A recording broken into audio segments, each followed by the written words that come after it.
Wallace and Gromit, A Vengeance Most Fowl, the latest film by Aardman Animations, just recently dropped on Netflix. Before viewing this movie, I did re-watch the 1993 Wallace and Gromit, The Wrong Trousers, in order to refamiliarize myself with this film's villain, Feathers McGraw. I had really high expectations for this movie, and I was not disappointed. The only minor issue I had with the film was the voice of Wallace. The brilliant Peter Salas sadly passed away in 2017, so this movie marked the film debut of Ben Whitehead as Wallace. As I had just watched The Wrong Trousers, the voice was a bit jarring to begin with, but honestly, I got over it within the first 5 minutes of the film. Whitehead did a remarkable job. Overall, this movie was wonderful. Aardman continually impresses me with the artistry of their claymation. This movie had it all: action, adventure, comedy, mystery, heartfelt moments. I thought they did an excellent job tying this to The Wrong Trousers. Bringing back Feathers McGraw was a great decision. He is an oddly menacing villain. It was great to see him woven back into the lives of Wallace and Gromit and his story expanded upon. The fact that they can make a beady-eyed, silent penguin such a menacing yet humorous character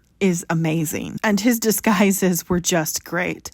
I loved him in the nun's habit, but it is hilarious that his chicken costume still managed to fool Wallace. I liked how this movie explored the relationship between Wallace and Gromit, especially their problems. Wallace was exhibiting cluelessness regarding Gromit and his interests. Gromit appeared to be experiencing a great deal of disillusionment with Wallace and his over-reliance on technology. Clearly, Gromit yearns for a little more simplicity in their life, and Wallace doesn't even seem to realize he's become over-reliant on technology. The fact that he built the Pat-O-Matic to pat Gromit on the head rather than to do so himself just highlights his obliviousness. And the fact that he created Norbot to assist Gromit with his garden also shows his cluelessness. Gromit, that was his piece. That was his own personal space. It was colorful and a little chaotic, but beautiful. And Norbot cleaned it up, like Wallace said. And he did make it beautiful in a certain sense, more in a clinical, detached manner. A little generic, honestly. But it did not have the charm of Gromit's garden, and it destroyed Gromit's peace and ruined the whole thing for him, which is not what Wallace intended, but